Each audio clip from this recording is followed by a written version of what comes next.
Good afternoon, Gossip Talk Shows family. It's Numsa here at Gossip Talk Shows. Find your own voice, lead from within. With me today, Carol Ann Cooper, Rachel G, and Nick Motishka. And we're going to have Kamal joining us later, Grant and Shireen. Everybody else was meant to be here sick or family stress or family sickness. So, Rachel, who chose this topic actually? Was it you? Christmas stress? No, I put a couple of topics in the group chat and stress was the overall winner. That's how we came to it. Was it you, Carol Ann? You're on silent. You're muted. Yeah, I started the ball rolling with stress. And everyone jumped in. Oh, so can you tell our audience why you decided to choose this topic, please? Yeah, after sort of looking at it, it just seemed to be, for me, the one that jumped out that was the obvious one, because there's a lot of stress around Christmas, and I keep hearing people stressing about Christmas and worrying about it, and especially with everything that's going on. It's not just Christmas. We're going through a lot of stressful times. So I just thought it would be a great one to look at. Yeah, that was how it went. Yes. Nick, what do you think about the topic? Are you stressed? Christmas is in a few days now. I am in the fortunate position of having a wife that kind of takes care of Christmas for my family and I. So I don't really feel a lot of stress around the holidays. So yeah, that's kind of where I'm at with Christmas stress. I actually, my family, they're not allowed to go shopping with me when I'm going shopping like every day. But on Christmas Day, Christmas time, I don't do shopping for them. They have to come and do shopping with me, so they don't get to get the leisure, because everyone complains that I didn't get this, I didn't get that.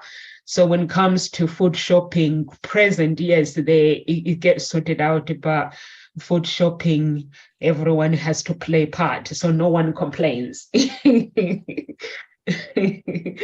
So yeah, I agree with you, Carol Anna. There's so much stress, so much sickness going around as well. And like Nadia, she's meant to be here, but her brother is in critical condition. And we're sending love to you, Nadia, and your family. We love you very, very much. Hope you will have an easy Christmas, and God will enter and take over the situation and make it easy for you and your family. And I'm sure there are so many people that are going through similar challenges. So we're sending love and we're sending prayers as well. And he has come out. We're sending love to everyone. And I know Rachel she has decided this year, no Christmas on her side. Rachel, do you want to explain to our audience? And I know that you've decided you're not celebrating Christmas, and I'm sure there are some audience who have decided to make the similar decision like your one. So tell us, please. Yeah, I wouldn't necessarily say I wasn't celebrating Christmas. I'm just not doing the normal things that I would have normally experienced around Christmas. So I'm not putting the tree up. I gave that to a friend for her to enjoy this year, so that she could not have to go out and spend that, because she's, financially struggling. And I didn't put up decorations because I'm living in an environment that I don't feel inclined to want to do that, because I'm currently living in this situation with my ex-partner. We're under one roof, and it's all a little bit weird at times. So I've chosen to go out on Christmas Day and take my two boys and one of their girlfriends, or one of my son's girlfriends. That sounds like they're all sharing. I didn't mean it like that. So I take one of them out for a meal, and so I'm not doing any cooking, and I'm not sort of putting any real effort into it. But it doesn't mean that the spirit of Christmas isn't there with people that that I share my time with. And it was interesting when this subject came up on the table, because I thought, I went off for my walk before we got onto this call, and I really, I'm in a, what I've just explained, that situation, plus, financially, things could be better. And so my environment, my finance, my house is for sale, the stress of wanting, that to sell, all these things externally are going on around me, and yet I'm the calmest I've ever had for a Christmas. If I look back to all my Christmases before, stress was something that's always come with Christmas. It was just like Christmas equals stress, be that because I'm flying home back to the UK, so you're packing, you're organizing flights, you're making, the whole present thing, buying presents, and this whole inner talk, will they like it, will it be good enough, is it expensive enough, if it's cheap they might think that I'm cheap, blah blah blah, all that stuff going on in your head. And then if I was cooking, what am I going to cook, who am I going to, is it going to be okay, will it taste all right, that constant inner chatter that has sort of was plaguing me for during my normal everyday life, and then at Christmas would just be heightened because my focus was external. And yet now I find myself where my external environment is chaotic, and I'm in the most relaxed Christmas probably that I've had for all time. So it just goes to show that when you work on yourself and you're in alignment with yourself, and you make sure that you're feeling good, whatever's going on around you, whatever time of the year it is, stress does not need to be a part of your life. I mean, of course, I get anxiety every so often. It's not like I don't, have these moments. But for me, stress is continued anxiety, and it's prolonged and it's going on, and it's not doing you any good. So, yeah.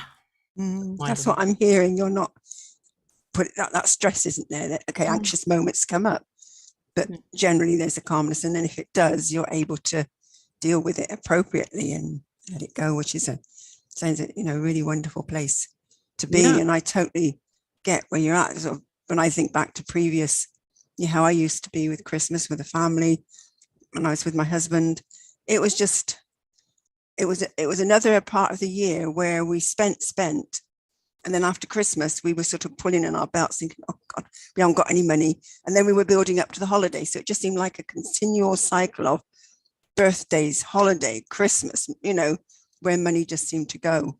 And so certainly it was that. And I was trying to think yesterday, because I've now let go of the whole thing over these last sort of 20 years. I've had to, because I'd gone into that place where I didn't have the money. And I got to a point where I didn't have money to buy presents for family. So I started gifting them my time and, the work that I do. And it was lovely when family members did take it up. There were some that didn't, and I was able to eventually let that go. I had to sort of, part of me was like, why won't they accept what I'm offering? Let it go. It doesn't matter the fact that I was able to. As my sister said to me, she said, you're now valuing what you do. And that's how she saw it. So, as I say, there were members of my family that took that up at the time. And, I just bought maybe just simple things like a crystal, and then wrote a card to go with it. So I found other ways of doing it. Now I just focus on, I've literally got my immediate family, my grandchildren, my 2 daughters and my son-in-law. And that's it. And I'm just letting them enjoy Christmas. And okay, my daughter's running around a bit frantic, but I'm just sending out that, you say, Rachel, that positive energy, everything will work out. And in my mind, what I'm doing is creating the magic of Christmas, the wonder of Christmas. And over the last few years, that's where my focus has been. What is Christmas actually about? And even though all our traditions that we had when I was growing up, when my children were growing up, and my daughter keeps harking back to, I said, well, they've gone. You have to let them go. You start creating your own, which is what they've done. And now we start, we've got our own traditions and things that we do. And it is about just enjoying the company, being with them, and just sharing some magical time. And so for me, like, I feel certainly nowhere near like I used to. And as I say, it's going around in my head. Yesterday, it's like, for me, I couldn't it's like I can remember it, but I can't get the sense of it. It's so long ago.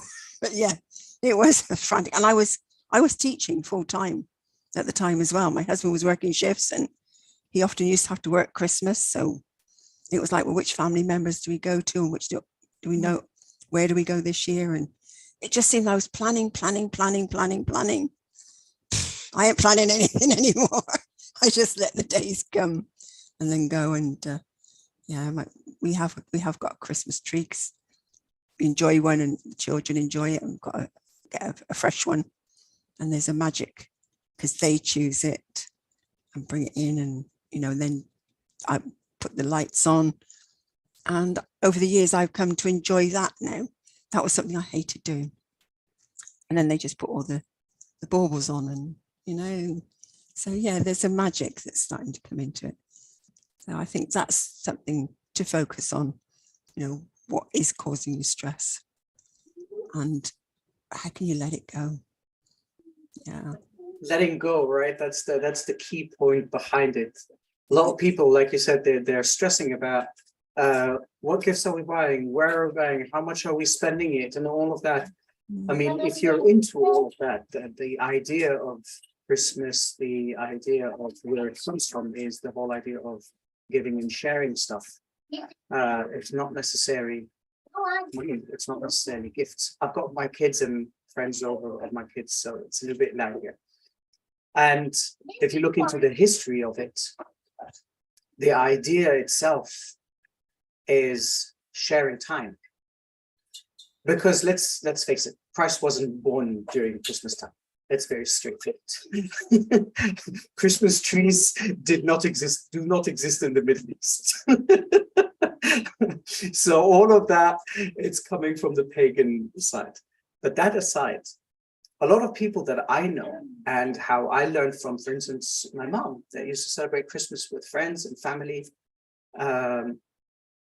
We buy gifts a year ahead of time when there are sales and when there are nobody. Like January sales. In February, we buy stuff that is getting out of date because it's a summer season. So we buy winter stuff. And we say, oh, let me get it for 90% off. And then you get it for the next year. And there's no stress about that. And you stack it up somewhere, you leave it there.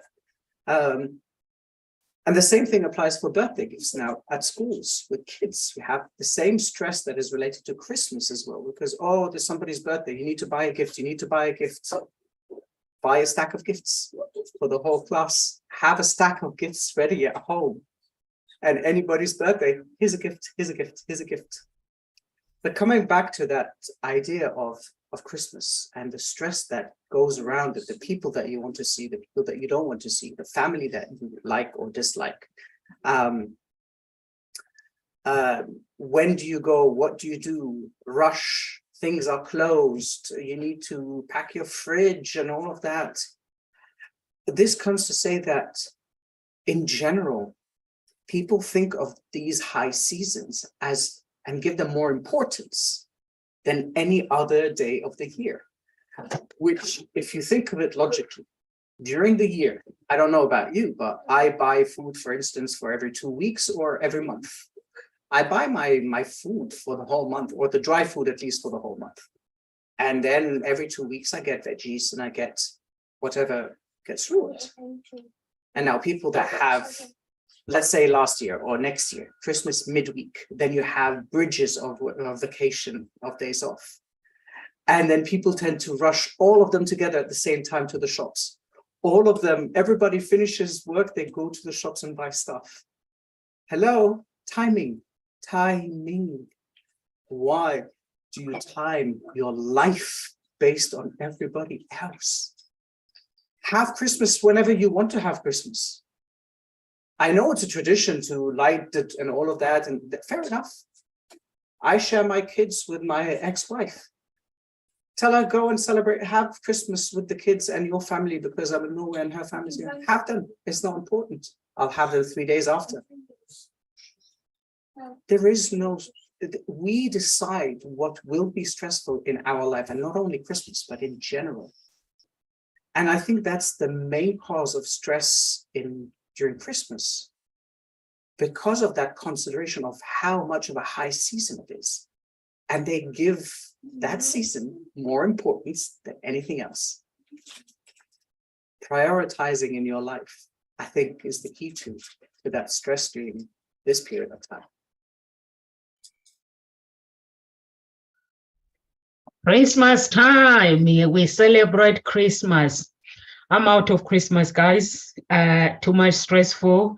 They say Christmas is the day Jesus was born, but it's not actually. It's become commercial. It's all about spending money. For me, I say if it is the day Jesus was born, Jesus wants me to be free. He wants me to be happy. He wants me to buy loads of food and celebrate with my family, not end up being in debt. Hey, you? Not end up being in debt. And so to me, I was like, it was like, I think 2 years ago, I was like, I'm no longer celebrating Christmas because it's not in the Bible actually that Jesus was born on Christmas Day.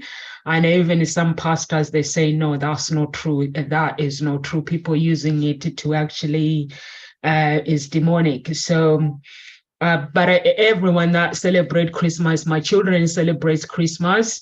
But like Kamal is saying, we can get stressed if we really want to get stressed, but Christmas should be every single day. And you will find that some people, like, they go in date for one day, just one day within the new year, they haven't got any money, they've spent all the money.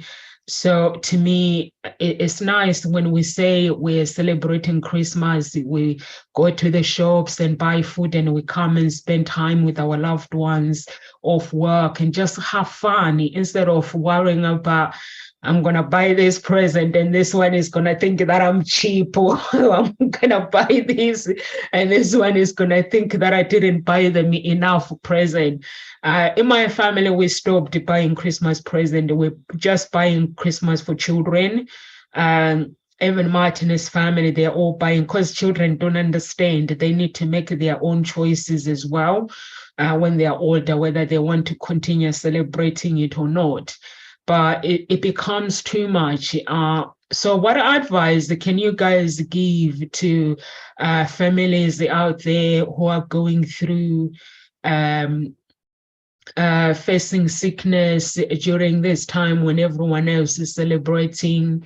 Do you have any advice that you can actually give it to them? Or marriages, some people are going through marriages, separation, divorce, is because the divorce, it does not pick whether it's Christmas or, and mostly during the new year, people go crazy. They are like New Year resolution. So New Year resolution, it means I'm walking away from my marriage. So New Year resolution is like I've sat in this relationship for a very, very long time. So I need to go. And so what advice can you give those people that are going through challenges, marriage, separation, and relationship? Some are not married. And to me, it doesn't matter how long you've been with someone, divorce is painful. It doesn't matter how, because the memories are created.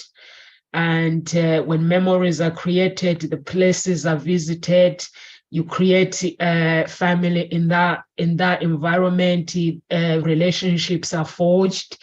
And also the people that have lost it, someone can comment to those who are actually facing grieving as well at the same time, or someone can comment on divorce, because all these people they are going through is very challenging. So who wants to go first?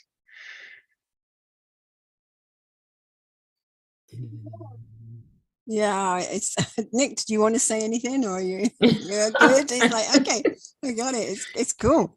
Because yeah, sickness during this time, it's I think it's just a case of being with that, whatever's going on. Because I know, where was it, 2 years ago, I actually went down with COVID over Christmas. The family had got it before, and my daughter had it as well. But we just kept going. And it's about being with whatever your body's going through, because that sickness is your body saying, I'm tired. I can't cope with what's going on anymore. We need to listen to our bodies. And I actually found that time, I'd had problems with my breathing anyway. And then it changed. My breathing changed through COVID. It got tighter, but in a different way. The cough was tighter. Losing sense of taste and smell was absolutely quite bizarre.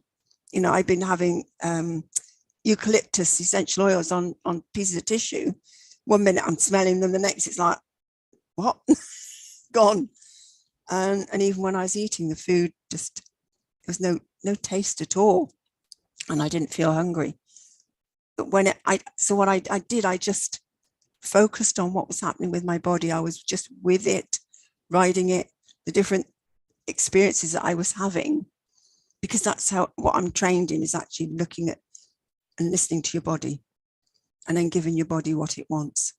So I was, using all things to actually boost my immune system, because for me, we have been given the most amazing immune system to combat illness, and we compromise it all the time. And so it's really boosting your own immune system and letting whatever it is that your body is working with, fighting with, to create and boost your immune system even more, because that's how your immune system is designed. So it's just working with it, not making it wrong, and not actually fighting it. Letting yourself sleep. I was just sleeping and sleeping. Just allow yourself to go through it. And I think it's not going into fear.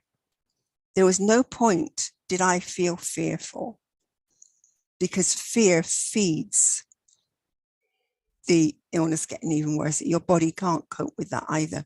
So not feeding the fear, doing exercises that keep lifting you, keep focusing in a positive way, actually help to lift you and take you through it.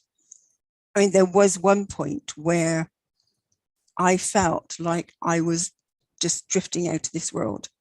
It was the most bizarre. That's the only way I can describe it. I just felt I was sliding out of this world.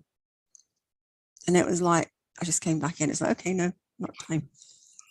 But I feel like I've healed something at a really deep level by going through that experience.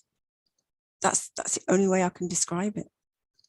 So, and if you are unable to be with that illness, reach out and ask for support.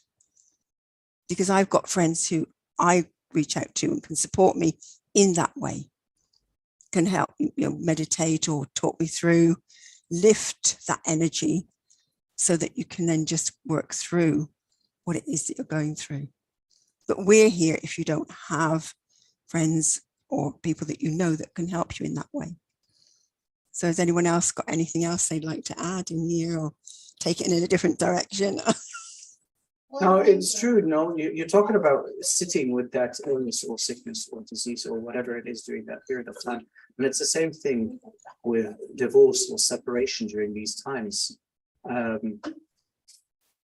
Whatever is happening to us, whether people believe it or not, and how as difficult as it may sound, it is a blessing, whatever it is, whatever may be happening to us. We don't appreciate that. We don't understand it because we're too much in the beginning, let's call it, of the puzzle of our life. And so we don't see the final picture of that puzzle. And we're just here, we're stuck in those two pieces that are together. And it's only with time that we realize, okay, this part of my life was important because of this direction or that direction. And so the same thing I was saying about divorce or separation, it comes to sitting with it. It comes to understanding that, well, hey, here's a gift for you.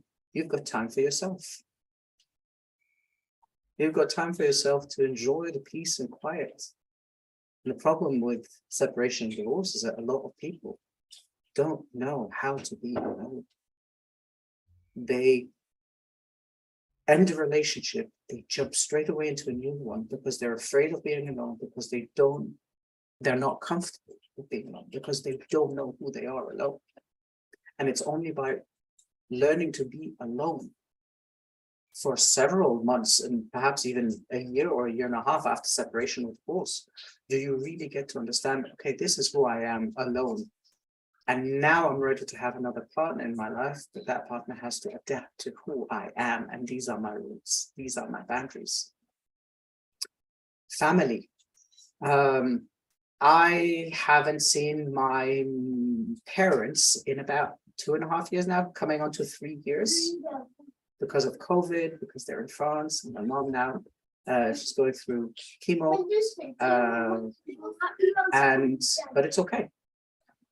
We talk to each other and she's all right.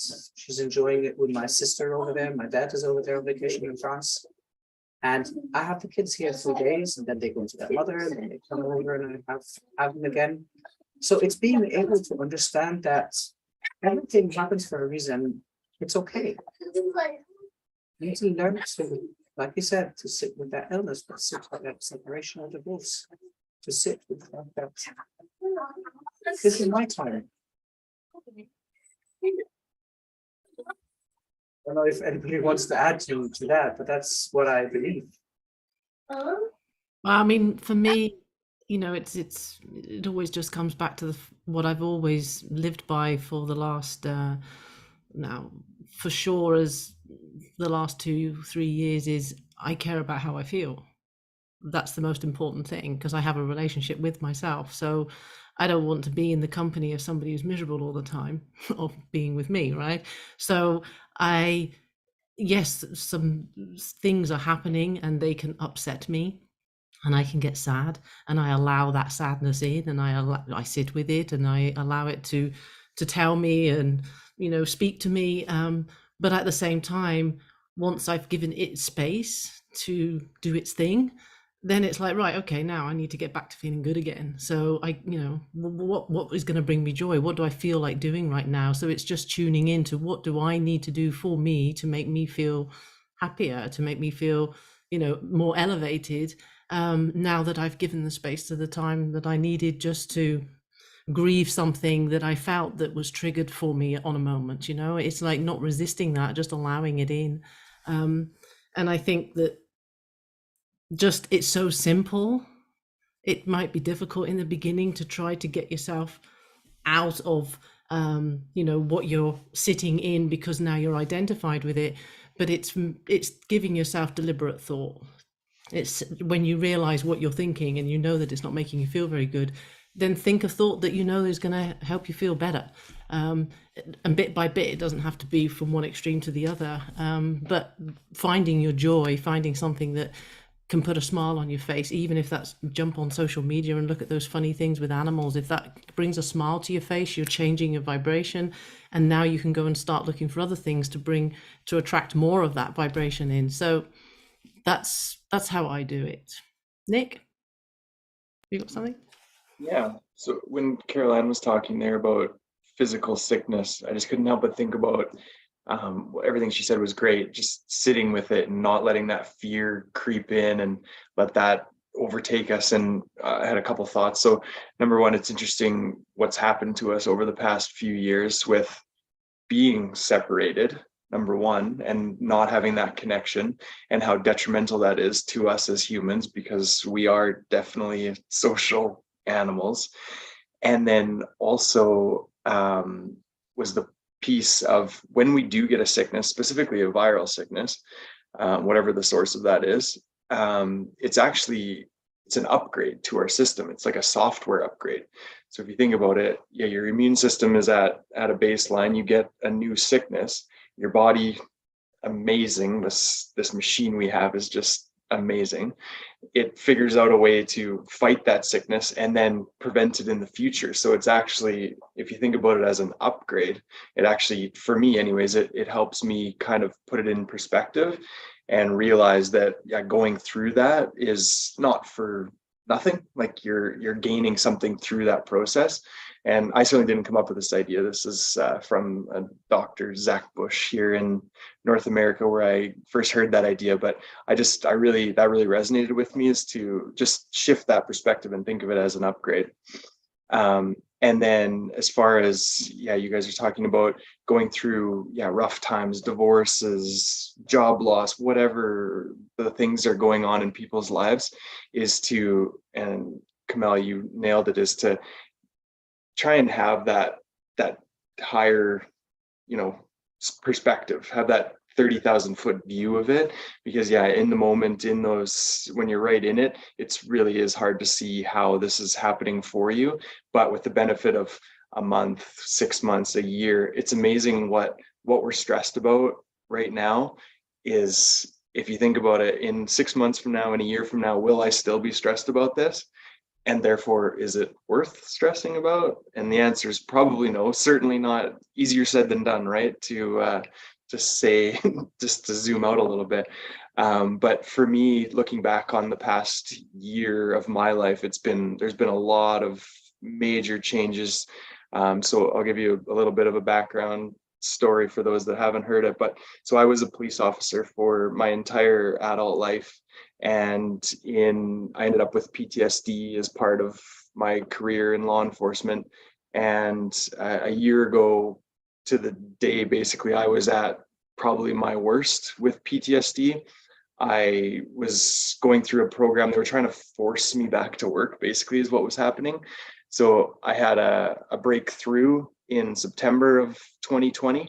And so when I say breakthrough, at the time when I was in it, when I was that puzzle piece, it was a breakdown for sure. But with that zoomed out, higher perspective of what's happened, it was the best thing that ever happened to me.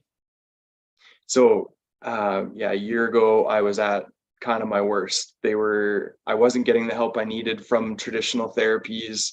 I was doing the eye movement stuff with my psychologist, exposure therapy, more traditional therapies, and it just wasn't doing it for me.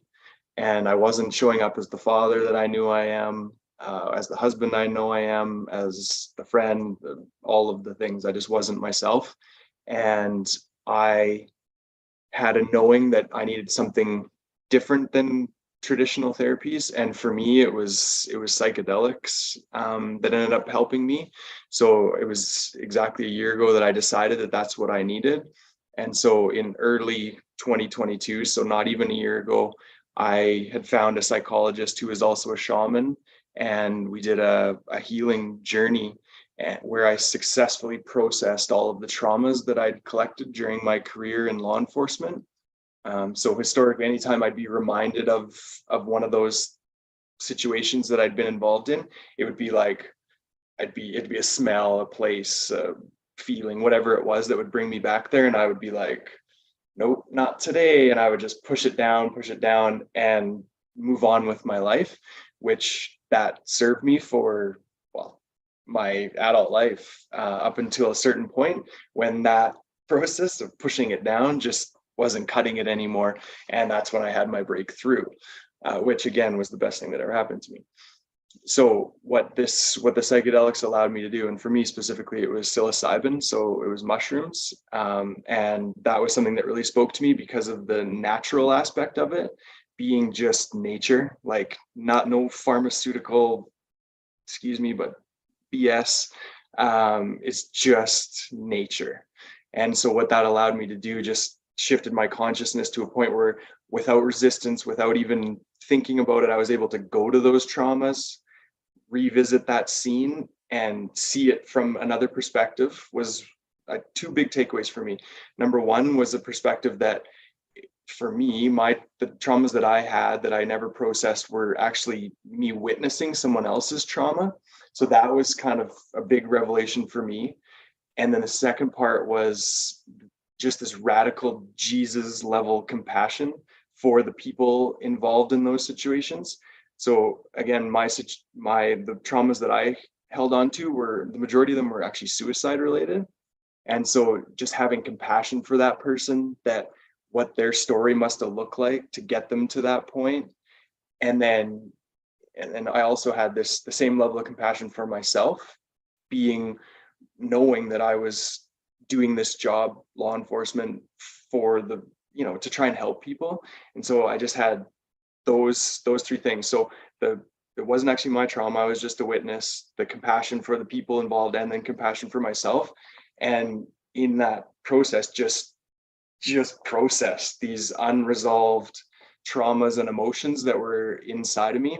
And again, to look at kind of from a perspective now is like, of course, like compassion is like the highest vibration there is. So what better way to process trauma than with compassion and love? It makes so much sense. And it was the magic of the plants that allowed me to get to that point, that place where I was able to just let that happen.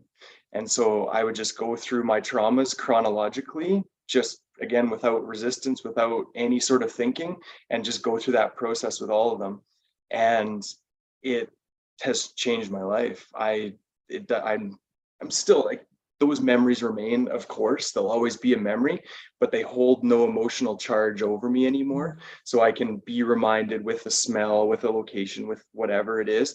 And it's like, it's just a memory, which is phenomenal. So I went from severe, the classifications through our systems. So severe PTSD at this time last year to, I was tested after my healing journey, about a month and a bit after, in March of 2022. And I don't even meet the criteria for a diagnosis anymore. So it's changed my life. And I mean, I don't care what they say I have or don't have, like, that doesn't matter to me. It's how I feel. And I feel like myself again. And so it's been amazing. And so to kind of wrap up here, is just that perspective, right? That a year ago, I was in the muck, like was feeling as bad as I'd ever felt, and not really seeing any sort of light at the end of the tunnel, not knowing what was going to happen. And in a year, I've healed myself from PTSD with help, obviously, from professionals and my family in a big way. And I've resigned from that job, and I've went all in on the business, the brand that I'm in the process of launching. And it's been amazing. Like, things can change quickly when you stop focusing on the minute little details and just let life happen, and get out of your own way too. Has been a big lesson for me this past year, is to let things flow and to not hold on so tight, and to just trust. Rachel, I think you feel the exact same way, as just what feels good is what you should be doing. And when you start doing that and you get into alignment, it's amazing what happens in your life. Yeah, I think the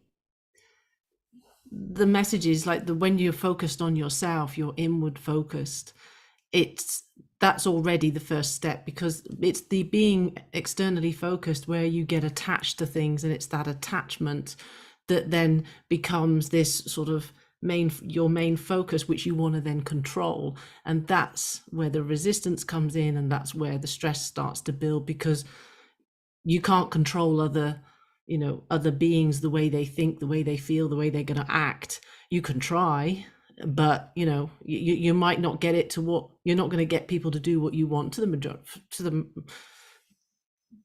There are people who will bow down and do maybe whatever you say, but for the majority of people, people are unpredictable, and they will behave and act and feel however they are interpreting what is ever going on. So it's our attachment to the external world. And when you focus on yourself, you for a moment give an opportunity to let go of that attachment, because now your focus has changed, and you can't focus on two things at the same time, necessarily. So it was a lovely story, Nick. Yeah, lovely story. It's brilliant. And I love the fact that you found that you listened to your own inner guidance. For me, just trying different therapies, different treatments, different ways to support you, I believe that every single one helps in some way. It may not be a way that you actually see a result happening, But what I believe is it opens up that way for you to find the one that will then go, yeah, you'll be able to pick it up. Your body goes, yes, this is it, because you've unlocked it within yourself to actually connect with it, find it and accept it and run with it. And for everybody, it's different, and I don't always believe that there is just one thing that will actually say heal everything, because there's lots of layers. And what I've discovered over the years, I found educational kinesiology to start with. And for me, that was the one. It was like, wow, that just shifted my world completely, shifted my daughter's world in terms of her academic achievement. And for me with teaching, and just put me on a journey of listening to my body, asking my body, what did it want? Giving it to it, and my body going, oh, thank you, and responding. And then other modalities came up, I trained in, I experienced as well. And so along the way, there's been many things I've experienced and quite a lot that I've trained in. But each one I kept thinking, oh, this is it. And then another door would open up, because another layer of emotions or other aspects of certain traumas or events would come up to be healed. Because every time I go back to an incident, I'd be there going, oh, this again. But I stayed open to it, because very often I hear people say, oh, but I've dealt with that. If it's showing up again, it's because there's another aspect to it. And one aspect in particular, I can remember each time I went back, it's like, I couldn't believe what I was hearing. So I was healing that side. And then it was, I can't believe what I was seeing. And then it was the physical aspect of what was going on and the fight that I was having. So each time I went back, it's like I was healing a different aspect of it. And so I've realized I just let it go now. And if I find myself back at a memory that maybe I haven't been back to for a long time, because they fade away. And you're right, you sort of, they're there, but they don't have that same charge. And yeah, you're chuckling well, Anonsa. But certainly connection is what Christmas is about. And certainly what we're about, Nick, what you were saying, the last couple of years where we've been isolated, I think that's had the biggest detrimental effect on our immune systems, on us. But I think it's maybe something we've had to go through to realize that, because this is how we learn, by experience. And so I think we're now all waking up to that.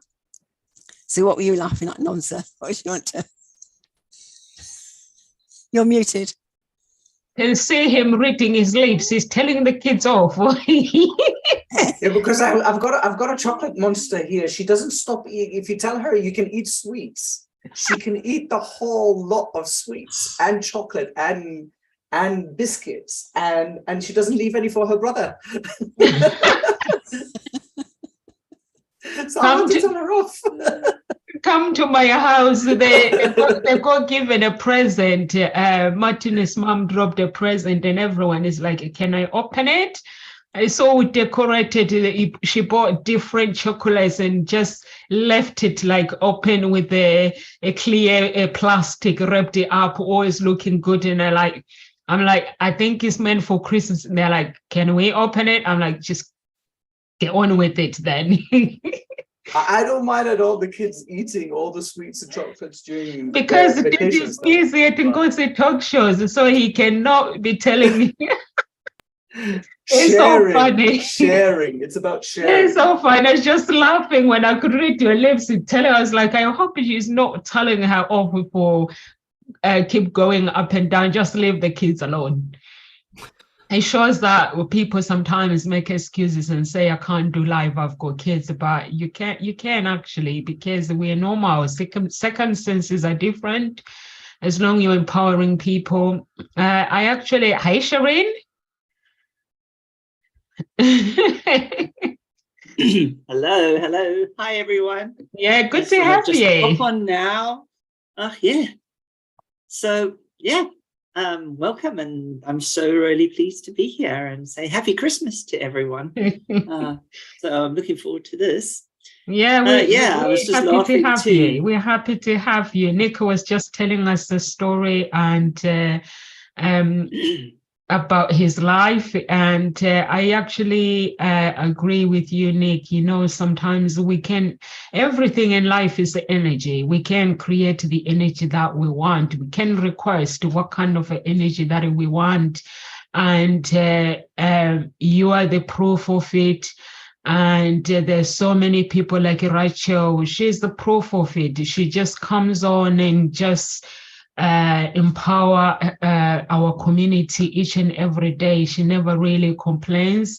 And when you actually made a decision, Nick, to say, you know what, I'm gonna take a different career. I don't know whether it's dark where I'm going. I don't know whether it's gonna be there's gonna be a light, the unknown. I'm happy to take the unknown and walk through that path. And you walked through it. And even though people are going through tough times right now, they don't have to look at it as it's Christmas. Why me? Some people, they're like, God, why me? It's Christmas Day. Some people, they are having fun. God doesn't celebrate Christmas, maybe. I don't know. But God will want you to treat Christmas as January, February, March, April, May, June, July, August, September, October, November, and December. The times that people are, whatever the fast that people are doing now, we should be actually doing the same thing each and every day to our families, to ourselves, and looking after ourselves and showing how much we mean to ourselves. And if anyone is going through sickness or their family members that are not well during this holidays, we are sending prayers, we are sending love to you guys. And don't feel that, why do I have to go through these holidays? People go through challenges all the way through the year. So like myself, Nadia has a brother in hospital. My father-in-law is in hospital as well. He decided to go in hospital during holidays, but we're just praying for him and praying for families, because to us it's new. We are used to having everyone around. So it's something that is new, something that we're gonna have to deal with it. We're gonna have to find ways to actually pull through and bring that energy to help us, give us strength, because we don't know what tomorrow will be. We don't know what the 24th will be while is in hospital, or the Christmas Day, the Sunday, or the day after, we don't know. But all we know is we can just be open to the loving and the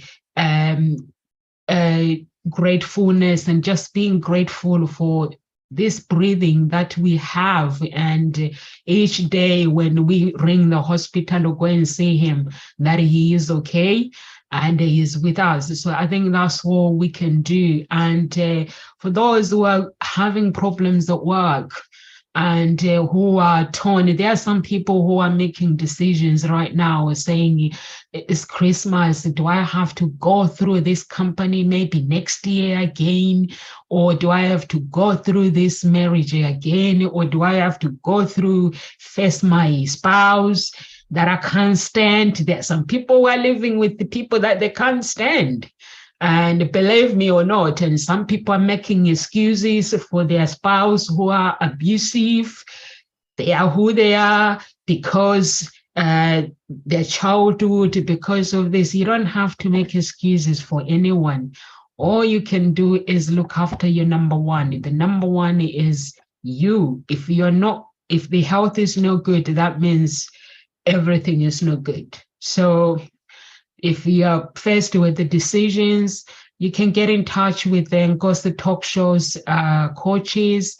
And Rachel, she is good for people who are going through, who are confused with their identity. If you are someone who is watching Ngozi Talk Shows today and you are like, I'm in a confused.com, I don't know who I am, I don't know where I need to go, she's your coach. Carol Ann, if you want to find ways of starting getting into writing your book, and you want somebody to actually help you find the plant, because everything has the roots, the tree. If you want the just to understand what it means to become a writer, what it means to actually finish that products that you have, and just get on with it, not making excuses or not making yourself wrong for not writing that book 5 years ago. She's the person writing facilitator. Just get in touch with her. If Nikki, you are confused and you are in that work where you have no clue where you want to go, but you believe that actually I could do better, I'm very talented, and I could make a decision and close my eyes and just start a new life, a new career, or start that business. Here is the right man that you can get in touch with. And Kamau is a life purpose coach. You want to find the purpose, find your purpose under the cupboard. Here he is. If you feel that you don't know your purpose, because everything is within us, you want to connect with Kamau, and he will help you to actually trigger some things that you can actually find your purpose. That might be because everything is there. The connection and the everything that you desire, that is the confused.com, is all about like working on yourself and changing your thinking mindset wise, creating habits that can save you as a person. So he is the man that you can get in touch with him. And remember what he says as well, there are no guarantees for tomorrow. So if you keep putting things in the cupboard and say, it's 2023, I still have time. Oh, I'm 30, maybe when I'm 38 or when I'm 35, I'm going to do this. The time, there are no guarantees for tomorrow. And Grant just joined us today, just now. And Grant, I'll leave you to speak to the audience. I can't speak for you. You just come on here. I'm sure you owe to the audience to tell the audience why they need to connect with you and what you do. Why need to connect me? Okay, no one needs to connect with me, but you may wish to connect with me. A little bit of background about myself. My name is Grant Morrell. I'm an international speaker, coach, trainer, and an international best-selling author. And over the past 20 years, myself and an international team have helped thousands of entrepreneurs, business owners, and organizations across 15 countries, helping to increase their profits by up to 200% in just a few short months, by working with a team. And everybody does have a team, if you realize it. Your team, your systems, your mindset, and your strategy, so that you can live a life of passion, a life of purpose, and a life of freedom, so that you can create a business and a lifestyle that can become a legacy for generations to come. So if that does interest you, please contact me, find out more, and I can show you how you can have those benefits too. That's me. That's what I do. Back over to you, Nomsa. Okay, I'm going to over to Shireen. Shireen, did you have anything to say about these holidays? If anyone is going through stress, and do you have some words of comfort? And yes, I definitely think I can share something here or contribute. Yeah, I did a post the other day where I talked about something about loneliness. And I spoke about the fact that one of the biggest, when we look at some of the research, although we know that old people or elder people tend to be quite lonely, there's another group of people that experience extreme loneliness, and those are women that are pregnant. Women that are pregnant, or women that are trying to get pregnant, say going through infertility treatment, tend to be very, very lonely.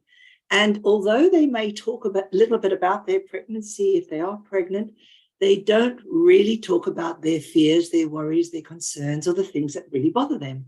But one of the biggest things that I have found and in all my years of working as a midwife and also as a gentle birth specialist, I have found that, perfectionism and this desire with all these expectations, Grant talked about expectations yesterday, really stresses mums and would-be mums out.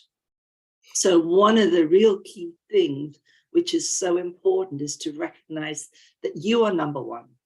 You have got to realize that, for one aspect as going into loneliness or worrying about loneliness, is that you've got to reach out and connect with someone, no matter how small that connection is. And recognize that, Christmas is just like, as you said, Nomsa, the other day, we should treat it like every day, right? It's not a special day. It is just a day that we're choosing to remember. But it's really important we recognize it's a day of connectivity, a day of, it's not about having presents. It's not about any of those things, although that's very nice to have.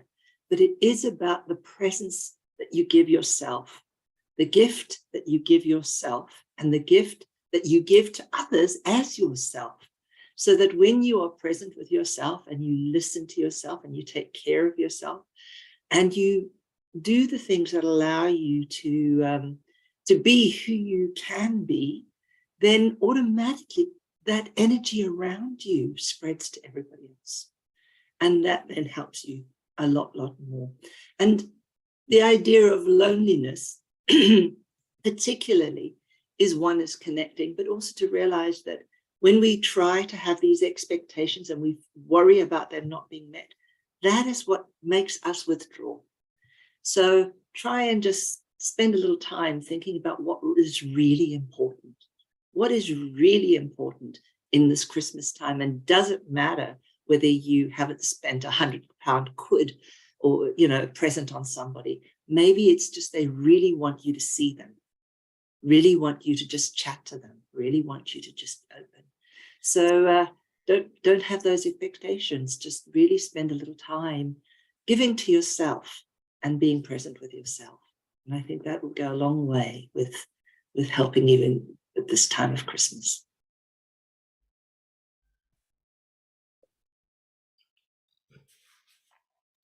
And yeah, I don't know what you think. Grant is there. Yeah, Grant. Grant. So I was going to say that's a lovely thought, Shireen. And it follows on with what Rachel was saying about, focus on yourself, looking after yourself is key. Yeah. So yeah, Grant, did you want to follow up here? Yeah, I'd love to. Thank you. So yeah, certainly for loneliness at Christmas, it can be a very challenging time for people because it can bring back memories of when you were with lots of people, loved ones who maybe are no longer with us, or maybe they just moved away, or maybe there's been a rift in the family or something like that. So it can be lonely. Also, but think about it this way: is it about volume of people, or is it about just having one or two conversations with people? So if so, could you reach out to those people? Are they still accessible?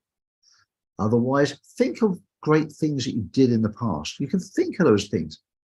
I know hypnotically that by bringing back memories of the past, good memories, you can get that warm feeling inside of you. So I can still think of, for example, loved ones who have passed away, but I can still feel their presence if I remember good times. I remember nice, happy Christmas times with them. It can still bring that memory. What about things you do? Things like there may be television programs or a book you used to read at Christmas, or perhaps a radio broadcast. What about those things? They can often bring a lot of company to you as well if you really are without a physical presence of somebody else. There's lots of things you can do, but also, most of all, be yourself, be authentic. Don't worry about having to conform to what other people want. But if you are with someone, perhaps you're on your own and a neighbor has invited you in, so you're going into someone else's environment, okay? Remember, as always, it's to respect that environment and try to fit in with them. But don't forget, you haven't got to give all of yourself. Still retain your own personality, because after all, that's why somebody has invited you in the first place.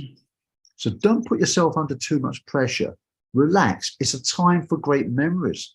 So even, as I say, if that person's not physically with you, you can memorize that. I certainly think of all the great family, gatherings when my mother and father were here, my uncle, my grandmother, my siblings all lived at home. And none of that is around now. But it's not a lonely time for me because I spend it with some other person, and I still do some of the things I used to do in Christmas. Those cheesy old TV shows that I used to like when I was younger. I still watch those at Christmas. It's a good time for that. And that never feels lonely. I'm always looking forward to Christmas. It's a great time. And I think you can too, if you just take that pressure off yourself and just do something that you like. Do it for you. You don't feel lonely. Don't feel pressure. You don't have to live up to other people's expectations. It's only life after all, and it is your life and you own it. That's what I wanted to share.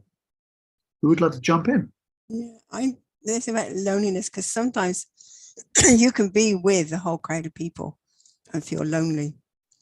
And I know that at times I live with my daughter, son-in-law, and 4 grandchildren. And there are times when I feel lonely because they're getting on with their lives and I'm sat here in my room and I'm thinking, what about me? What about me? And it comes down to my frame of mind. I become aware that I'm actually feeding that loneliness.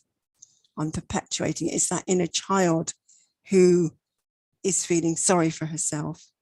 So I just then go and work with that inner child, and I shift my mind, I shift myself, and then all of a sudden something happens. And it's like they'll knock on my door, they'll say, hi, Nah, or I'll instigate something. I'll go and be part of that company. And so it is recognizing that it can be a frame of mind as well. And I think it was as Rachel was saying earlier, you have a choice. You can choose how you want to think, but it is actually capturing it. And I think, Nick, you mentioned, or maybe something about being aware of it.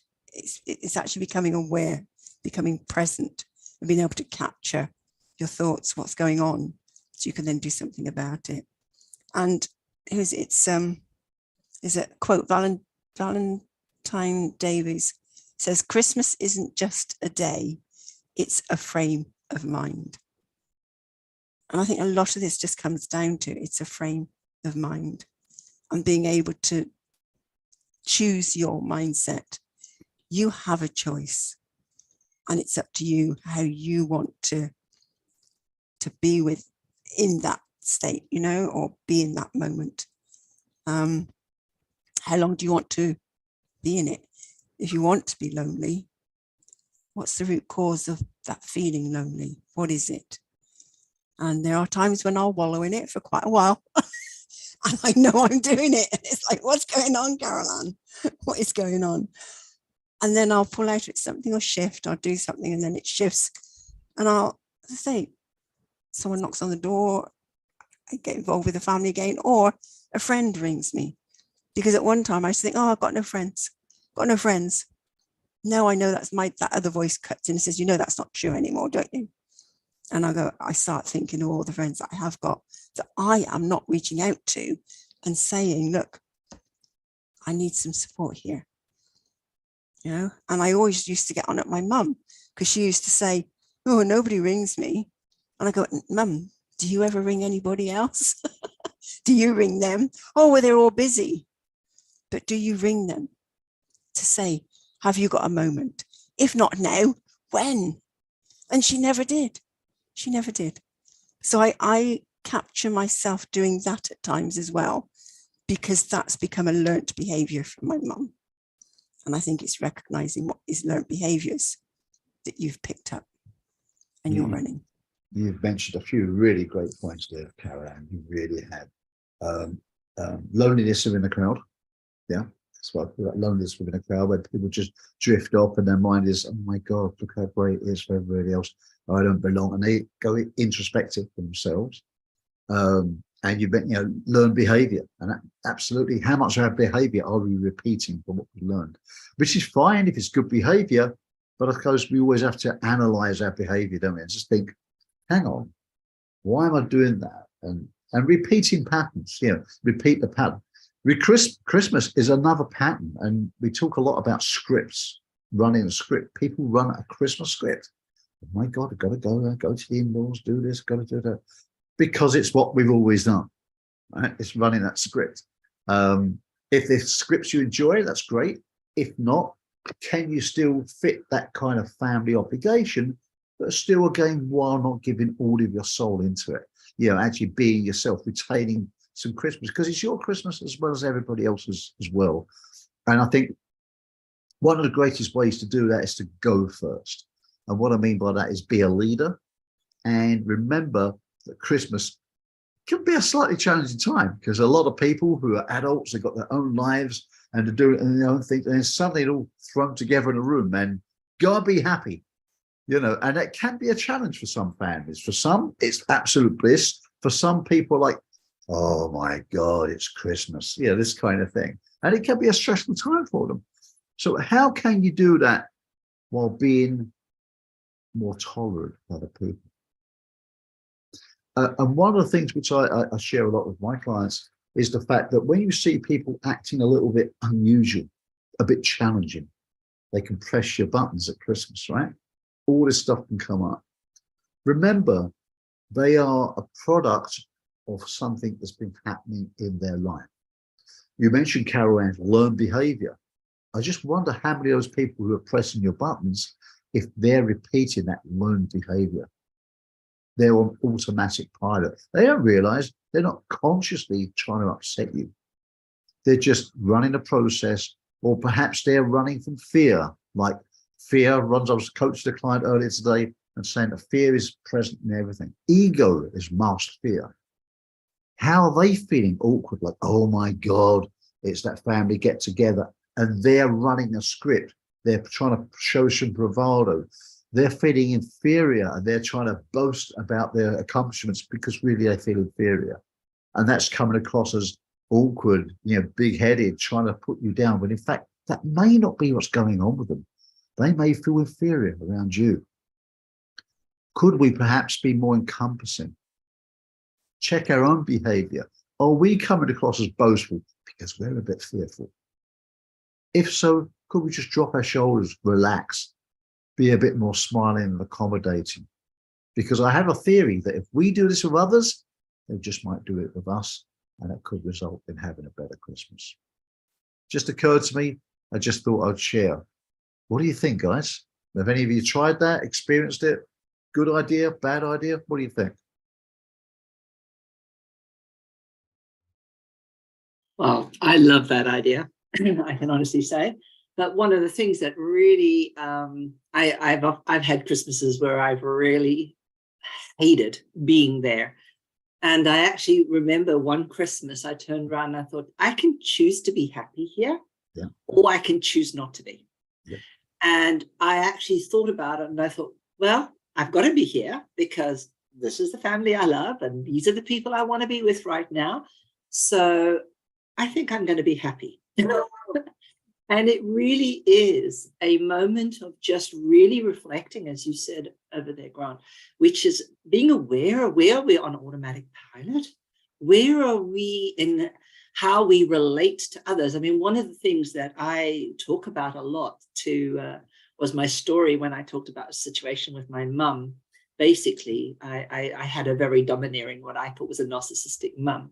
But I didn't realize that part of my temperament as a baby might have actually also triggered a lot for her. And that was really an awakening moment for me when I realized that when we're kind of stressed, we create a mask. Mm-hmm. And then it becomes so hard for people to come to us. We literally block them. And then we think, what? Why won't they come and say hello to me? Or why won't they talk to me? Or why? And the whole thing is we are not aware of what we're doing inside and what's showing up on the outside. And so the thing is that if we really pay attention to what's going on here inside, are we feeling frustrated? Are we feeling something? If someone's triggering something to us, I can be guaranteed for sure your face has changed and you don't even know it. So try and just be aware of what are you feeling in your body? How are you feeling? How are you sitting? How are you standing? What's going on? If you're feeling tight in any way, boy, oh boy, oh boy, somewhere along the line, other people are going to automatically be triggered on some level. And they either won't approach you or they will. And I often wondered why people didn't approach me, but I didn't realize this was this cold part of me that was scared and stressed, that actually wanted people desperately, right? And I was closing off, and I didn't realize that. So I think it's such a valuable thing to just take a little bit of time and think about, well, if I'm not smiling, what's happening? What's happening to how's that affecting other people around me? Because I'm probably going to get not what I deserve, but I'm going to get the response of what I'm experiencing inside.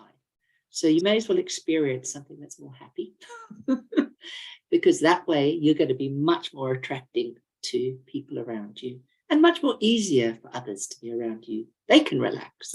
And, I think then kindness flows in a beautiful free flow.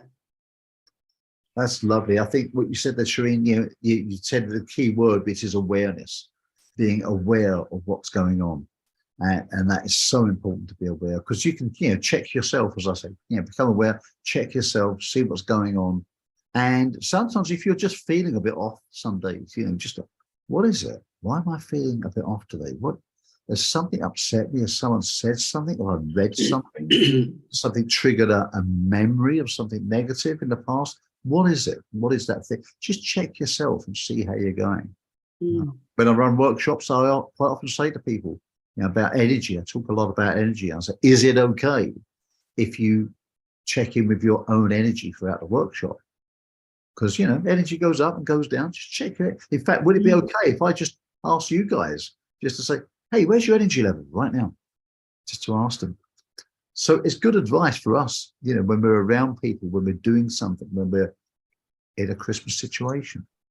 You reminded me, Shireen, when you were saying this, several nights ago, we were running a workshop, and there was someone who was really quite rude on the workshop to people. New person, really rude, outstandingly so. I'm like, what happened there? And I'm like, something's happened to them. Unless, we don't know them, so maybe that's their MO. Maybe they're always like that. And we're saying, well, they could have narcissistic tendencies. They could be borderline psychopath, which is psychopath. If you look at the true meaning of the word, it isn't the one side, mad axeman or something like that. It doesn't just mean that. And all of these things can mean, what is it? They're a product of their upbringing, their experience. They could have felt new. They must have erroneously thought that could be a way of exerting authority on the court.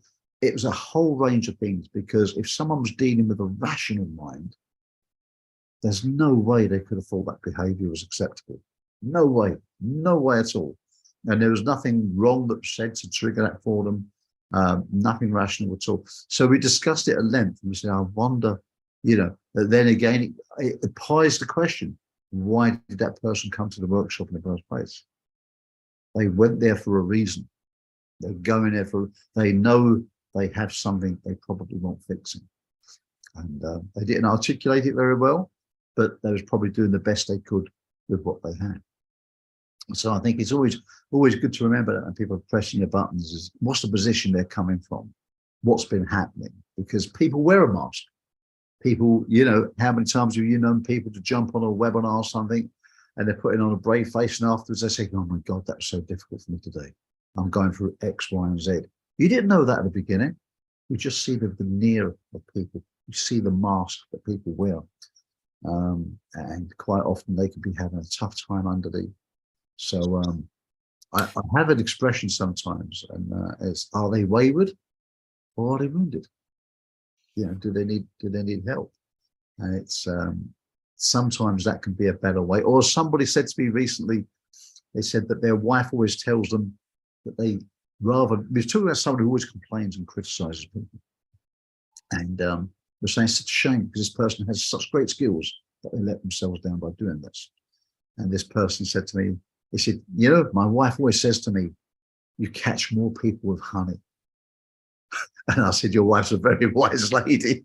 And it's true. So I just wonder if we're out there we're feeling lonely, but we're thinking of ourselves, then that means an internal dialogue. If we can become external, give yourself permission to just let go and just enjoy yourself. It's your Christmas, enjoy yourself. If you do that, the greater, as you said earlier, your facial expression will change. You'll be more warm, more accommodating, more welcoming, and it tends to draw other people in. And perhaps it helps you to spread a little bit more of that honey, as it were, as my friend's wife would say. I just wanted to share that. I'd like to just jump in on the idea about being triggered by someone. And in my own learning and what I apply is, for me, I see it as I'm being activated, and it's like a red light comes on within inside of me, which is an indication that I'm holding a vibration that the other person that I'm interacting with is also holding, and now it's triggering in me to let me know that, hey, there's something within myself that I need to pay attention to. So I don't focus on what they are doing or saying, or,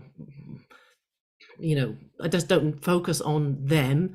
I turn the focus back onto myself, and I look at, like, why am I being triggered now? What is being activated in me? And whatever that is, that's what I need to nurture. That's what I need to attend to. That's what I need to take care of, and get myself to a place where I've seen it, I've heard it, I've felt it. And it might not be in that moment, but I'm not going to look at the other person and give them the blame. I'm actually quite grateful that they've given me another opportunity to recognize that there's something in me that is out of alignment, and it's coming up for for me to see it and for me to heal it. And that's our job. Our job is to not look at other people and give them the blame, or like try to analyze why they are what they are. It's like, that's their business. My business is me. And so I look at, the relationship that I have with myself, and I just recognize that this alarm thing that's going off inside of me is just a moment for me to go, okay, this is something else I need to work on. And it might not be then and there, but I'll certainly come back to it. But it's, it's having that awareness, and, deciding that everything that's happening around you is happening for you, and people come into your life, or you're interacting with people based on your own vibration. So it's like, if I'm in the basement of my vibration, I'm going to attract people who are also in that basement. So I can't go and interact with the people who are in the penthouse. But if I raise my vibration and I go up in the lift because I'm working on my own joy, and I'm looking at, ways to feel good, and I get to the penthouse, I'm not going to be interacting or even having those people in my awareness who are in the basement now. So because we're a mismatch. But they might accidentally, we cross paths as we're in the lift, shall we say, and then if I attach to them, then I'll go down with them back down to the basement. So it's looking at yourself and looking at your own vibration, and realizing that you are this energy being, and that you are creating everything that is coming into your life, and because it's the law of attraction, that's how energy works. And so I just wanted to sort of help people to understand that every time you're getting triggered, it is an ideal opportunity to just be looking at yourself, because that's the most important thing. Why do you want to look into somebody else and try and give them reasons why they should be doing something different, when it's like, no, look at what you need to be doing, because the relationship is with you. So I love that. Yeah, I was going to check yourself. But just to clarify the point I was making about looking at other people, that's to let yourself off the hook and not feel that if they press your buttons, it's not always that they're trying to upset you. Just to understand that they're coming from a position where they're coming from. And actually, if you want to take care of other people, which is a great way of getting out of your own loneliness, if you start to think of other people and understand that perhaps they are going through something else, maybe they're not, but people are, try to understand what it is and see if you could alleviate that stress in them, because Christmas may be a stressful time for them too. And by helping to alleviate other people's stress at Christmas and anxiety, by default, it does you. So it's a nice way of giving, by being a leader, going for it, trying to, not actually saying, what's wrong? I can see something's troubling you. Don't say that, but just try to think what it is. Because if it's a family thing, you probably know the background. you've probably got an idea. I think it's probably this or it's that, or they have social anxiety, some people, and they're told to meet at Christmas and like, oh, I don't do crowds. It could just be that. How could you make it easier for them? But, Rachel, I wanted to ask you, you mentioned about taking care and nurturing yourself. Have you got any tips for anybody of how you can nurture and take care of yourself? Yeah, I mean, I think when I talk about having a relationship with myself, maybe some people think, yeah, what is that? So for me, it's like I have an inner being. So it's like the core of who I am, the essence of who I am. And then, which is like my inner world. So my inner world is my inner being. And then I have my external world, and I have an external being, the person I put out to the world. And when they are in alignment, so my inner being is leading me, and my external character is doing what she wants to do and communicate and interact and connect with people from the core of me. But when I'm not in alignment, then my personality is now leading, and that can take me in all directions, and it kind of can get a little bit out of control and go down the negative path, because that's naturally what my ego is negative bias, so it will always tend to go that way. So that's an immediate indication to me when I know that if I'm in that vibration, that I'm not connected to myself. And so then I need to call on that inner strength, that inner being, and look at how I'm feeling. And that's why for me it's so important that people look at how am I feeling, and looking to find ways to feel joy and happiness and satisfaction. That's how you take care of yourself. That's how you nurture yourself. You attend to how you feel. It doesn't have to be any more complicated than that. We like to make it complicated. Our ego likes to make it complicated, because as long as the ego has got something to say, it keeps you busy. You're doing, and you're always trying to strive for the next, the next thing, be that the next great feeling or the next great purchase or the whatever. And that's not really what it's all about. It's about, how do I feel right now in this moment? Do I feel good, or do I not feel good? And if I don't feel good, ask yourself why, and what do you need to do to help yourself get to feeling good again? Because the moment you feel good, it's like everything's just sort of slots back into place again, and you're just back in the flow of life, and things around you, the people you see, people start smiling at you because you're smiling at them, and everything just is feeling better. So that is, I haven't got, there are lots of little tips, like, keep yourself where you give yourself time to just be with you and to meditate, whether that is silently looking out of a window or going out for a walk in nature. It's just the time with yourself, and you desperately need that to be able to get to a place where you are starting to listen to that inner voice, that inner being that really truly wants to help you. It knows all of your desires. It knows the plans that you and the goals and the things you want to achieve in life, and it holds that all for you. Only you get in your way. Your personality can get in the way, and then that's what makes you stressed, right? It's the personality that wants to stress, because it's more important about keeping up appearances. Let's say, going back to Christmas, like, well, it's got to look good. I've got to have the right tablecloth for Christmas and the right crackers, and the turkey's got to look good, and I've got to have this dish, that dish. The tree's got to look in a certain way. We've got so many presents, and is there enough? And it's like, I mean, even me talking about it now, I can feel my stress levels going up. I'm thinking, I'm so glad this year I don't have any of that, which in itself is also an indication of how much I have grown. Because had that happened when I'm not in alignment with myself and have this relationship that I've nurtured with myself, this would have been another reason to have got stressed.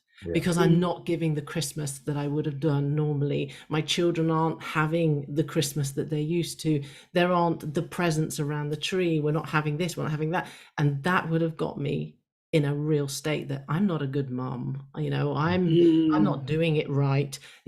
Everybody else is having this wonderful time, and I'm a failure because I don't have the finance or the this or the that or the nice environment to show my to share with my family this year. And so I don't have any of that. It's like, this is what it is. This is where I'm at. I've told, I communicate with my children. I show them love in lots of other different ways. And it's like, this is life. This is what life is about. Sometimes you can have a great Christmas and maybe you're celebrating it in a place with a snow and a cabin and reindeer because you want to go and see the North Lights, and it's all this wonderful Christmas look, with the whole shebang. And then there's a Christmas where you got nothing. There's no Christmas tree, there's no decorations, there's no turkey, there's no nothing, and it's still can be as beautiful as the other one. Just, it's not about the environment. That can be an extra special thing that can enhance, but when you're feeling good here, when you're connected here, the rest doesn't matter, truly. God, I love what you said there. Hold on, Grant. You guys have people on YouTube saying Merry Christmas and Happy Christmas, everyone. Our YouTube family and Merry LinkedIn Christmas. family, Twitter and Facebook and Instagram. Happy Christmas, everyone. Yeah, Merry Christmas to everybody out there. It's lovely to have you with us. It's you make the show, you really do. So it's great to have you there. Yeah, Rachel, when you described it just now, I was getting shivers and actually feeling like quite stressed when you were just talking about a list of stresses that people put themselves under at Christmas. I'm like, people just look at it. It's a reframe. It's just the way they're looking at it. It becomes a show, and am I good enough show? And it's really not about that. But I'm completely agree with you, is that people love to overcomplicate things. And simplicity, I'm sure, is the answer to all this. Make it simple, make it easy. I'm a great lover of taking seemingly complicated things and making it easy. And I think that's really the key to it. And thanks for sharing that. I think that's brilliant. Yeah. So, It's there's a quote David Cameron says, Christmas gives us the opportunity to pause and reflect on the important things around us. And I think that's really what's coming out here. Yeah. It is that opportunity just to stop, reflect and say what is important here, and that we do have a choice. And how people are showing up is, right, you don't have a control over that. And there was something else, I totally agree what you were saying, Rachel, about looking inward and that button that they've pressed. And I love the way you describe it. It's that vibrational thing, and it's something within you. It's that trigger that's coming up to be healed. And what I was going to respond to what Grant was saying about that person that showed up. Another way that I look at it is what in me has brought that person into my life right now to show up in that way. Because there's a lesson for me. I've invited that person to show up for a reason. And that's how I then have the control, or I'm creator of what's going on. Because you say you can't control other people. That is, you were saying, Shireen, something popped into my head. And it's a lot of what we've all been saying. And I know, and Nick said as well. But perspective. Because Grant, you were saying about looking at other perspective. Where's that other person coming from? And as Shireen was saying, people, getting that mask goes up because you don't know what's going on the inside of people. What came to my mind was somebody I know who's autistic, and she is speaking out, and she's wanting to share and get people to understand that for autistic people, Christmas can be a nightmare. Yeah. It's like, all these people, but you don't understand that's what's going on for them. And so it is having that understanding of what is going on for that other person. I personally, I don't like labels. It does, help you to understand what's going on for somebody, but I prefer to work with how is that person showing up? And as you said, Grant, have a talk with them. What's going on for them? So that you get to understand them rather than this label. But if it helps you to understand that maybe they're autistic, they've got other things going on for them, then it can help you to take that step back and reframe how you are approaching them as well. So it's a lot of things to think about here. And Christmas is that amazing time for us to be able to do this reflection rather than sinking into the stress that it can bring. And yes, when you were, Rachel, you were saying all those things, I could feel it. I was like holding my breath and going, yeah. We were just let go. And let's just let the shoulders go, Scott was saying, and breathe. I think it's just remembering to breathe. Yeah. Remembering to breathe. And is it Brene Brown? She says, joy comes to us in ordinary moments. Yeah. We risk missing out when we get too busy chasing down the extraordinary. Mm. So as you were saying, right, keep it simple. It's the ordinary moments Yeah. that actually we can get great joy from. Nice to say. Yeah, keep it simple, and mostly women, and we love to cook. We love to show our family how much we love them. That's why myself, I don't like to go to someone else's house, because I don't like to just to watch them standing there all day in that cooker and just cooking different food. I like to spend time at Christmas at home with my family, where I can cook whenever I want and just keep things very, very simple, and without having stress, and also COVID free as well. Just I think there's an outbreak where I am now. There's an outbreak as well. So just keep it simple and not worrying about, don't watch the news, by the way. I've just watched it, so I'll stay away from it. Those who have children, there's an outbreak as well. So they are actually in the headlines. So don't watch the news if you don't want it to spoil your Christmas. Stay away from it. And also just spend time with your loved ones. And I know Christmas is a dreading time where people don't get along, and you have to meet up with the families, and some families don't get along. Life is too short. Mm-hmm. Whatever you don't get along with that person, you know what? Giving that person a hug and closing your eyes and say, you know what? You are annoying, but I forgive you. I really, really forgive you, because I'm not going to have another time of like this, spending time with my family or spending time with my in-laws. Just come in a place of love. I know there are some people who are dreading to meet up with their family members, with their friends, because they are annoying or because they have had disagreements. Guess what? Life is too short. And I look back in my life with the people that have died, that I said so much to them, how much I love them. Even now when they are gone, when I look at the pictures, when I look at my dad, I like to my children, how's your granddad? I say it with joy. And when I look at members of my family, I look at them with joy. But there are some members of my family that annoy me sometimes. But you know what keeps me going is knowing that we are actually not perfect. And also you being honest as well. It can, like, if you're not getting along with someone during Christmas, and when someone upsets you straight away, being honest with that person that you're actually annoying, tell them what you feel, clear the air, tell them how much you love them.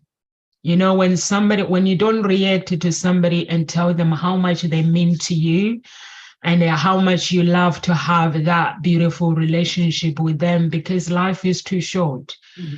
There are no guarantees in this life, and there's so many coronavirus, cancer, that. So you just have to look at a member of your family or your husband, or if it's your husband that you can stand, or your wife that you can stand, just look at them and say, you know what? I appreciate you for now, because I'm sure there's something that you can stand about them, and just give them the love that you want. And I did a film during lockdown, and I did what I'm thinking about, The Chosen, in my head, actually, the TV series. So I did a video. I made a video like during lockdown that, you know what, sometimes we look at the we look at our lives and say, you know what, I'm used to be at work this time, and my husband is used to be at work, so now he's annoying, he's at home all the time, instead of being grateful that we are with each other, and somebody is getting told the bad news. So if you're going through something during Christmas time, or struggling with the relationships with other people, or you can simply choose to be alone on Christmas Day instead of actually compromising and being stressed the whole day and being with people that you feel that they don't bring good energy with you. For me, I prefer to be alone and visit people that I know they're going to give me that energy. And I know there's lots of people who have that situation where the mother-in-law can't stand them, but they didn't create you anyway, or the brother or the what can't stand you, and you're dreading to go and spend time with them. But why not make things different and very simple, like Rachel was saying, and put you first once in your life, and just stay at home, make it simple. Like I said before, Christmas is every day, Monday to Friday, 365 days a year. So it shouldn't be different right now. Like you say, I've got to be with this family that maybe can't stand me. If you find yourself in that situation, just listen to Rachel's advice. And your health has to come first as well, and put you first, and your worthiness. Your creator created you to be happy. There are some scriptures that can help you if you go to the Bible with whatever the situation, if you are a Christian, with whatever the situation you may be. And for me, they come in handy. I don't fight no one. When I read the scripture, if someone thinks they're better than me, I'm like, whoa, whoa, whoa. I'm going to keep Nomsa to Nomsa until that person comes back and say, Nomsa, actually, I like you and I want to spend time with you. I will not spend time with somebody that does not want to be with me. So you have to put you first. You put your love first. It's very, very important if you are in that situation. And also people that are going through, like, let's say, making decisions with work.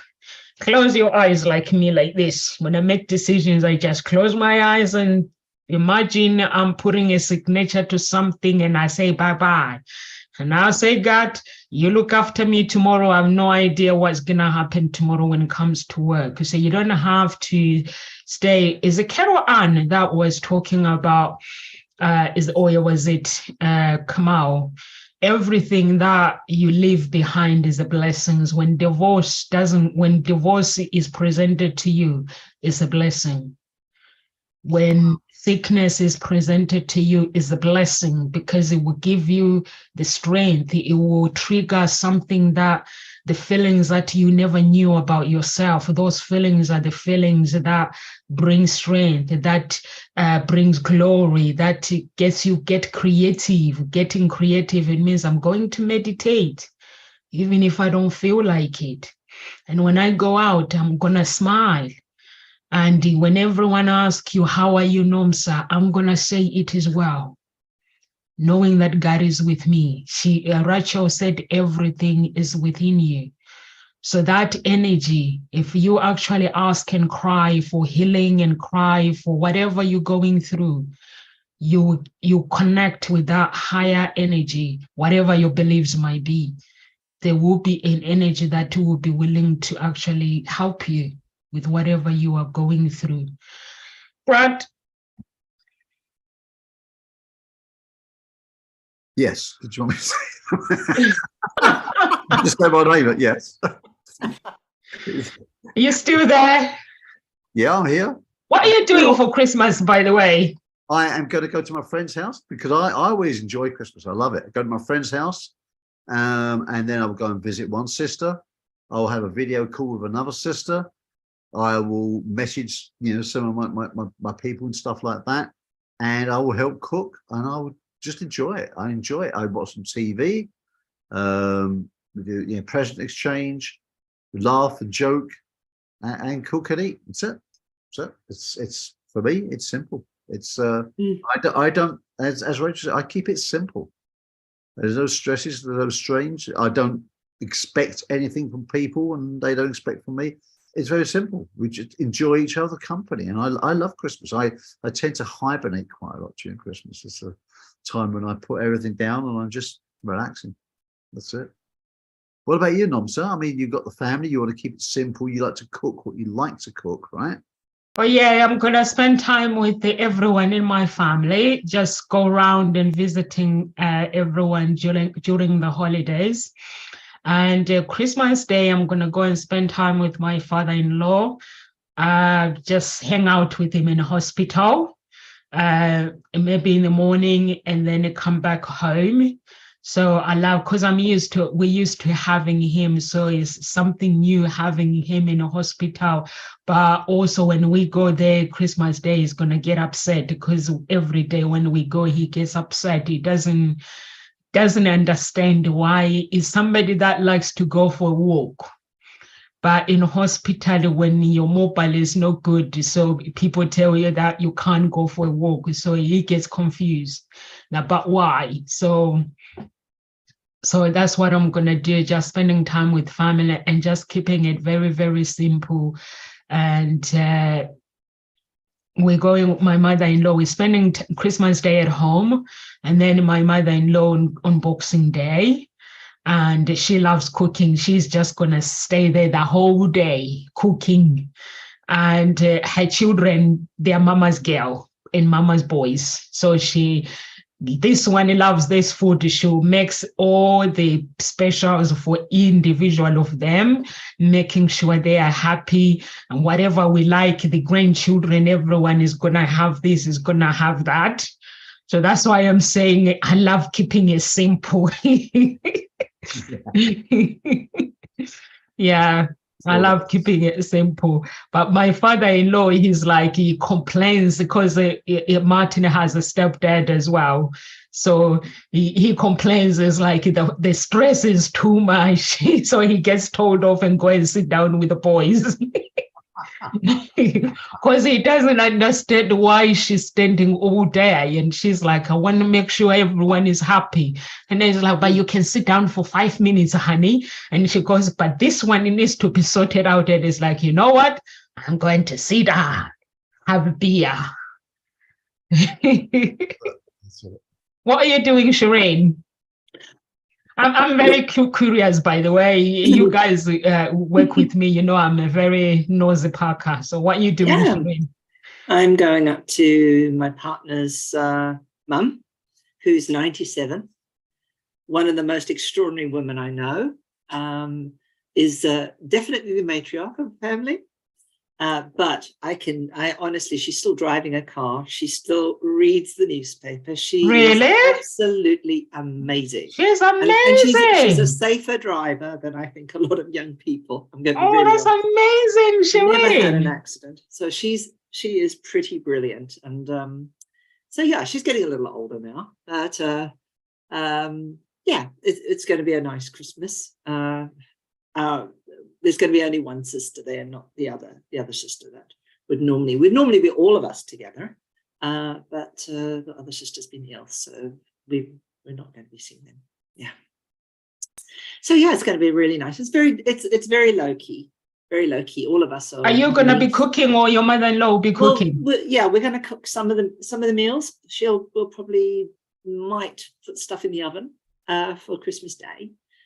Which would be nice. But other than that, it's going to be pretty relaxed. We're not going to be doing too stressy stuff. And I think that's part of that is just really allowing everybody to not be too worried about when things are going to happen and how they're going to happen. Because she is one of these givers that want to make sure that everything's perfect. Yeah.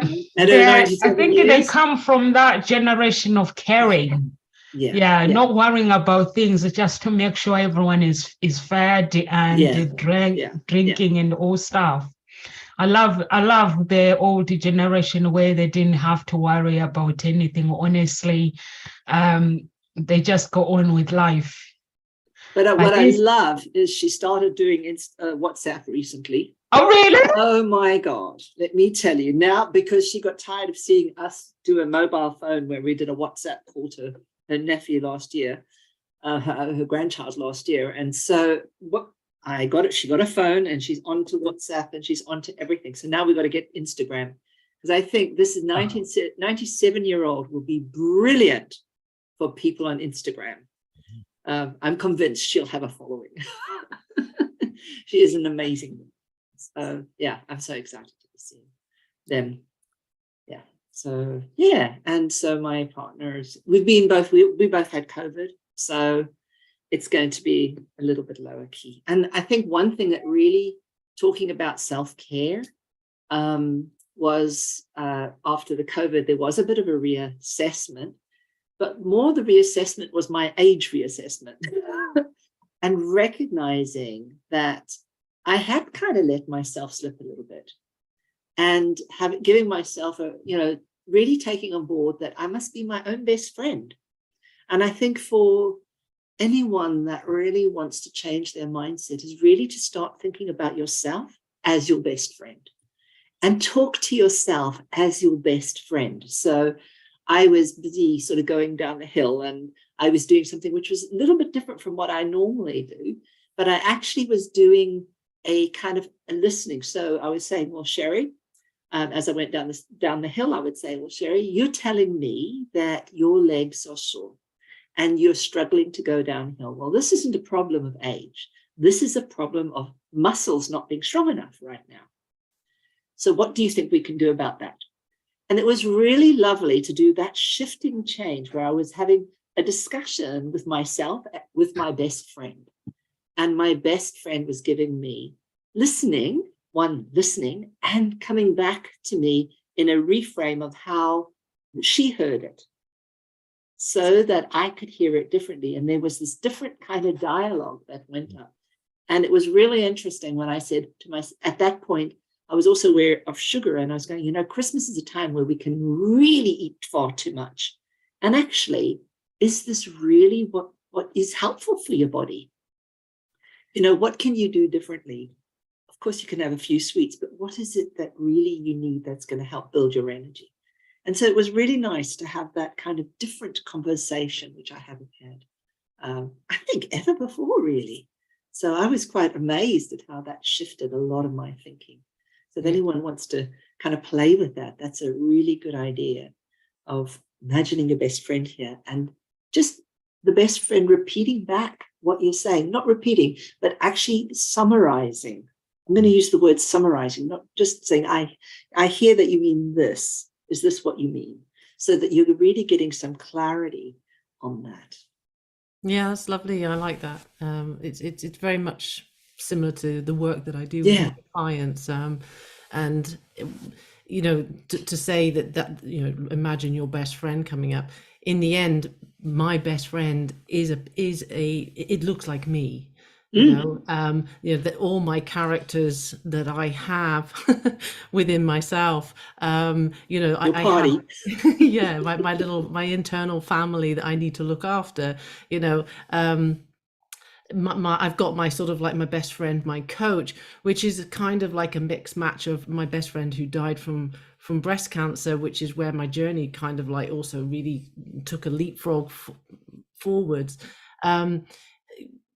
I've sort of like, it's funny how I've molded her energy that for me was really important, the relationship that we had, into myself, and who I see when I talk to myself, that is my best friend, my coach, that comes in, opposed to another part of me that I can see who's like maybe miscontrol. Let's just say I call her miscontrol. She wants to come in and control everything, and how I see her, she still looks like me, but she's dressed very differently. She's got a kind of different energy around her. So having those images in my head that's who I'm speaking with, it might, for some people I think that girl is crazy. I am totally not crazy. I just, it's a way of me being able to like see these characters that I play, that I perform, that I've created from a young age, that now it's my responsibility to actually take these little characters and, you know, mature them so that they are now in line with what I want as an adult, and who, you know, because I know who I am, and because of all these little characters, but growing them together and getting them to actually work with each other and understand each other so that we have this harmony within myself. And it's, you know, it's just a really good way to be able to work with yourself. And yeah, so I like what you said. It's great. Yeah. Absolutely. I mean, it fits with what I'm saying about it's talking to your body, which is what I talk about, but it's that, you say, it's just that a different perspective on that. I think that's lovely. And I love that reframe. It's not age, it's just your muscles not working. Like, okay, it's what we do. I'm like, yes, yes. Of course. It was so funny to have her say, no, what you're telling me is this, isn't it? Not this. This is what you're telling me. And I was going, and anybody walking down the street would have thought, oh, God, who's this woman? But luckily, we have earphones these days, so nobody looks at you like that anymore. I think you're talking on the phone, yeah. They automatically see me doing that. So we're saved from being thought of me mad. Guys, and has anyone read the book Atomic Habits? What was it? Automatic Habits, yes. Have you read it? What was the title, Monster? Atomic Habits. Atomic, no. Atomic? I've not read this book. I went to a nightmare on YouTube. Was it 3 days ago? Everywhere I click, the YouTubers, have you read this book? And then I go and run and go. And I was like, let me just buy this book. And then everyone is recommending it. Everywhere I was clicking, looking for something, and they were all giving advice. And I was like, oh, let me just get this book. I have no idea what is it all about, why everyone is recommending. So I'm excited to read it. So how is it like, Shireen? What, the auto Okay, Rachel says that oh, right. It's got to live. Rachel, we love you, girl. Love you too, guys. We appreciate you so much, and you give us strength. Every time when I'm going through something, I always say to myself, you know what? I remember someone that is going through a big mountain than mine. So I got to hold that space for her. I got to show her that life is, you can actually climb the mountain. And we appreciate you so much. And you just been amazing at Ngozi talk shows. And you're just one of the usual suspects that come in and empower our audience. And God bless you. Thank you. And just enjoy Christmas with your family, however you'll be spending it. But I feel sorry for you for the bill on Christmas Day, girl. But it's just going to be amazing out without having to stress out to cook. Just have fun. And Carol Ann says, Happy Christmas, Carol everyone, and Happy New Year. And Carol Ann, you know what? Nomsa loves you very much, and Grant loves you very much, and Shireen loves you very much. You are just an amazing woman, and we appreciate you so much, and you are just another Ngozi. I am Ngozi. When I have problems, I know that I don't have to worry about anything. Carol Ann will take over the problems at Ngozi talk shows. Or if I have to go out, I know that if everyone says I'm busy, I'm just going to say, Carol Ann, please help me. And I know you'll always be there for me if you can't. And I also understand that in reality, you are there. So she ropes somebody else in and she goes and finds me. Yeah, she's an amazing. She's so amazing. Yeah, you guys are all amazing. I just know that I'm at home. I know I'm at home. My second family. Yeah. Yeah, it's wonderful. God Yeah. bless you all. See you. Amazing. I'm going to have to go as well. Bye. So Maybe we're gonna have to go, all of us. We're gonna have to. It's 3 o'clock. Yes. I It's know. quite early here in the UK. Got to do a few things. It is. All right. Really? Well, thank Shireen, you. I just want to say, you know what? I love you very much, girl, and thank you so much for just staying here. And I remember when I said, do you want to go to the guest or live? And you were like, no, I'm okay where I am. And I just, those words, you know, I just love you so much. And thank you for everything that you do at Ngozi Talk Shows and empowering our audience, and just be here. It means a lot to everyone. And you're just my sister from another adopted family. So thank you so much. Aw. Thank you so much. Yeah, you're just amazing. And Granty as well. You are just an amazing person. And I know that if I'm not around, I don't have to worry. You know, there's a part where you worry about the company. Me, I know I'm at home. I don't have to worry about anything. If I'm going, I know I put a message, anyone who wants to take over, and you guys, everybody always say, I'm going to do this, I'm going to step in. Whoever says yes first, it just goes for it. And I know that you guys, you are just my family. And I hope that one day we're just going to do the live in person, and just traveling around the world with Ngozi Talk Shows. And I just appreciate you, Grant, and know that you are part of this family. And Ngozi Talk Shows is your baby, and Shireen Ngozi Talk Shows, you guys, you are just amazing people. So thank you so much. You are too.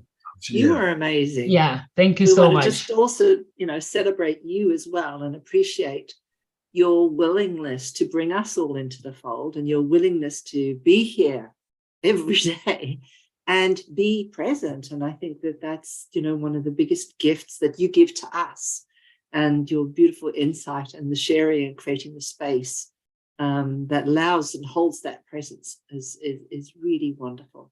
So thank you. Thank you. Yeah. My pleasure. I think you guys are just, you are just one of those people. I think at Ngozi Talk Show, we were once 50. So you are one of those 10 people that, you know what, they were like, say, you know what? We want to be your sister. We want to be your this. We want to be your this. We want to be part of this, and with all our heart. So everything you guys do, you do it from the bottom of your heart. So, and every day, I just have to get up for you, just to make sure that we just do what we do perfect. So thank you so much. And I appreciate you guys. Have a lovely holidays. Yes. Also, can I just say thank that you. We appreciate you too for everything you do and putting this together. It's fantastic. So can I just say to you, Shireen, all the other presenters, and of course everybody at home, Merry Christmas. And if we don't speak to you before, Happy New Year. Nomsa, take care. Thank you. Thank you so much, guys. And Merry Live Christmas, with grace. everyone. I see you soon. Bye-bye. Bye, guys. See you soon. Happy holidays.